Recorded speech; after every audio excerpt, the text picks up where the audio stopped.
अभी ऐसा होता है? हमारे प्रधानमंत्री तो कहते हैं मैं प्रधानमंत्री नहीं हूं, प्रधान सेवक। और कोई कहता है कि मुझ पर मुकदमा नहीं हो सकता, मैं शासक हूं, शासक के खिलाफ उंगली नहीं उठाई जाती। भले संविधान ने अधिकार दिया, वो अधिकार हम समाप्त कर देते हैं। और मान्यवर ऐसे ऐसे सुधार किए हैं। मान्यवर उस वक्त भी श्रीमती इंदिरा गांधी थी और 42वां संविधान संशोधन आया। मान्यवर अभी अभी सुबह दूसरे सदन में वन नेशन वन इलेक्शन का बिल पेश हो रहा था। सारी कांग्रेस पार्टी और इनके साथी दल लोकसभा को, विधानसभा और लोकसभा का कार्यकाल बदलने का अधिकार नहीं। मैं सुन रहा था, है नहीं है तो जब बिल आएगा तब चर्चा करेंगे। परंतु भाई आपने क्या किया? 42वें संशोधन से 3 जनवरी को लोकसभा और राज्य की विधानसभाओं का सामान्य कार्यकाल 5 वर्ष से बढ़ाकर 6 साल कर दिया। क्यों किया? कि अभी चुनाव होगा तो हम हार जाएंगे, इसलिए लोकसभा को ही लंबा कर दो। इतनी निर्लज्जता के साथ विश्व में कोई संविधान संशोधन नहीं हुआ होगा। मान्यवर दूसरा, कुछ कानून पारित करने थे। सदस्य उस वक्त ज्यादा विरोध तो कर नहीं सकते थे, मगर विरोध करने का नया तरीका कुछ कांग्रेस में, जिसमें हिम्मत थोड़ी बची कुची थी, इन्होंने कहा एब्सेंट रहने लगे तो क्वारम नहीं होता था।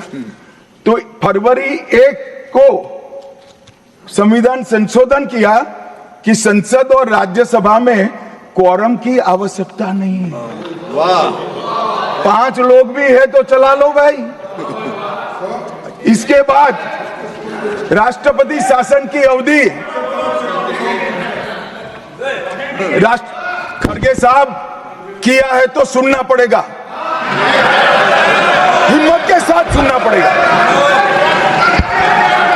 मान्यवर राष्ट्रपति शासन की अवधि, राष्ट्रपति शासन की अवधि 6 महीने तक बढ़ा दी। मान्यवर ये 4 संशोधन, मैं समझ रहा हूं क्यों गुस्सा आ रहा है, मैं समझ रहा हूं क्यों गुस्सा आ रहा है। मान्यवर sir, he is not yielding. Honorable Home Minister is not yielding. Are you yielding, sir? मान्यवर मैं आपको एड्रेस करूंगा।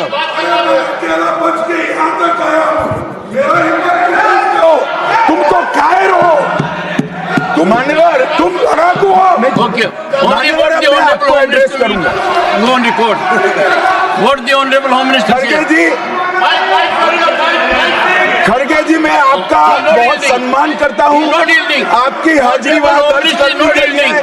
कृपया बैठे, मुझे बोलने दीजिए।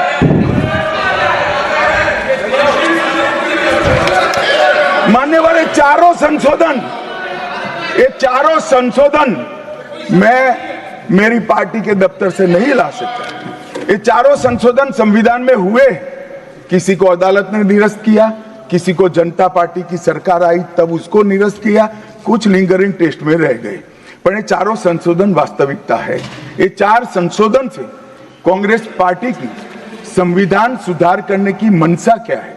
एक में हम पर केस न हो, दूसरे में हम चुनाव हारने वाले तो समय बढ़ा देना, तीसरे में मेरे पर जांच नहीं हो सकती, और चौथे में नागरिकों के संविधान प्रदत्त अधिकारों को समाप्त करना। ये उद्देश्य बताते हैं। अब मैं हमारा 4 संशोधन लेकर आता हूं। मान्यवर सबसे पहला संशोधन नरेंद्र मोदी जी ने सरकार में किया।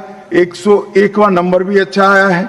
101वां संशोधन 1 जुलाई 17 को हम जीएसटी को लेकर आए मान्यवर, और इस देश के अर्थतंत्र को रिदम में लाने का।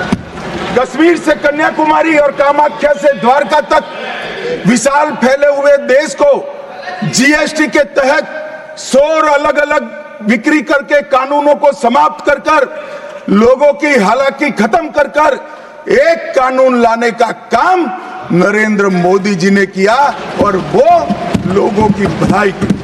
कल की डिबेट मैंने पढ़ी है, कोई सदस्य बोले कि नरेंद्र मोदी जी ने विरोध किया था। मैं रिकॉर्ड पर कहता हूं, हां, नरेंद्र मोदी जी ने विरोध किया था। किस मुद्दे पर किया था? आप जीएसटी तो लाना चाहते थे, मगर राज्यों को कंपनसेशन की गारंटी देना नहीं चाहते थे।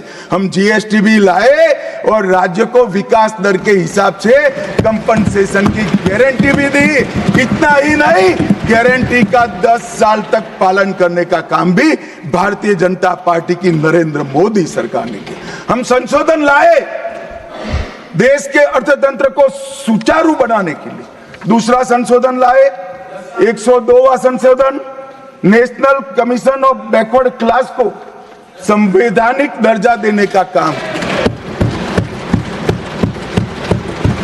अब कुछ लोगों को पेट में दुख रहा है कि नरेंद्र मोदी जी ने ये क्यों किया। मैं साहब आगे बहुत सारी बातें बताऊंगा। नरेंद्र मोदी जी इसलिए कर पाए कि आपने नहीं किया था। अगर आप ये कर देते तो मोदी जी के तो भाग्य में ही नहीं आता। मगर साहब, पिछड़ी जातियों का कल्याण कभी भी कांग्रेस पार्टी का विश्वास नहीं रहा, मान्यता नहीं रही, नीति भी नहीं रही। भारतीय जनता पार्टी ने संविधान संशोधन पिछड़ी जातियों के कल्याण के लिए। तीसरा संशोधन क्या लाए?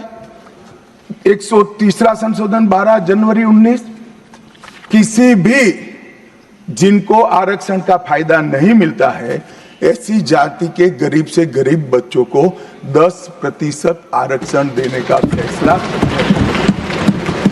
गरीब कल्याण और गरीब हटाओ की बातों, गरीबी हटाओ की बातों सालों तक करी, सूद नहीं मिली, समय नहीं मिला, विचार नहीं आया। ये विचार नरेंद्र मोदी जी को आया और गरीबों को, बच्चों को 10% आरक्षण पूरे देश भर में मिला। मान्यवर 105वां संशोधन, ओबीसी की पहचान करने के लिए केंद्र के पास अधिकार थे।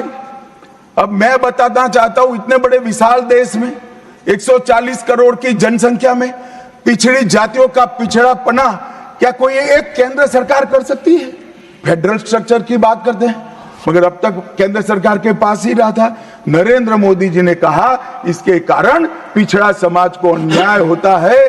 आगे से ये संविधान संशोधन करने के बाद 10 अगस्त 2021 के बाद पिछड़ापन का निर्णय करने का अधिकार राज्य की सरकारों को देने का काम नरेंद्र मोदी। और मान्यवर, सबसे अंतिम संशोधन में पांचवा कहना चाहता हूं, 106वां संशोधन, और मैं तो क्रम में बोला हूं, एक भी काटा नहीं।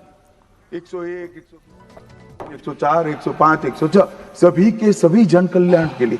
और छठा सम्मेलन संशोधन था 28 सितंबर 2023 को, मातृशक्ति को शक्ति प्रदान करने का, मातृशक्ति को 33% आरक्षण, नारी शक्ति वंदन अधिनियम। मान्यवर, मैं आज आपके माध्यम से पूरे सदन से और पूरे सदन के माध्यम से देश भर की 140 करोड़ की जनता को कहना चाहता हूं कि जब इस दोनों सदन में 33% नारी शक्ति बैठेगी, संविधान निर्माताओं की कल्पना पूरी हो जाएगी। मान्यवर, इनकी आत्मा को बहुत शांति मिलेगी। इसके अलावा भी हम कई कानून लेकर आए। हम कानून लाए ट्रिपल तलाक को निरस्त करने का। अब ये कहते हैं आपकी वोट बैंक की राजनीति है। मान्यवर, सुप्रीम कोर्ट का कोई वोट बैंक होता है क्या? सुप्रीम कोर्ट तो चुनाव नहीं लड़ती है, जजों को चुनाव नहीं लड़ना है। ट्रिपल तलाक समाप्त करना चाहिए और साहबानों को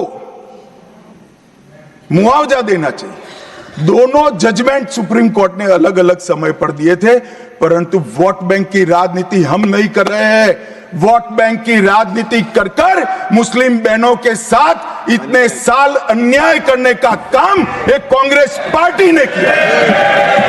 हमने तो ट्रिपल तलाक समाप्त कर कर मुस्लिम माताओं को, बहनों को अधिकार दिया। आपका कि भी अधिकार आपके पति जैसे हैं, मगर देखिए साहब, ट्रिपल तलाक समाप्त हो गया, अभी कोई नहीं कहता अच्छा हुआ। कैसे कहेगा? एक उदाहरण पड़ा है। हमारे आरिफ मोहम्मद खान बेचारे मंत्री थे, अच्छे खासे मंत्री थे, फर्राटे की अंग्रेजी बोलते थे, बहुत पढ़े लिखे व्यक्ति थे, फारसी के विद्वान, उर्दू के विद्वान, हिंदी तो मातृभाषा। अब उन्होंने कहा कि साहबानों को मुआवजा देना चाहिए, मंत्री पद भी गया, सांसद पद भी गया और बेचारे कई सालों तक संघर्ष करते। कौन बोलेगा मान्यवर?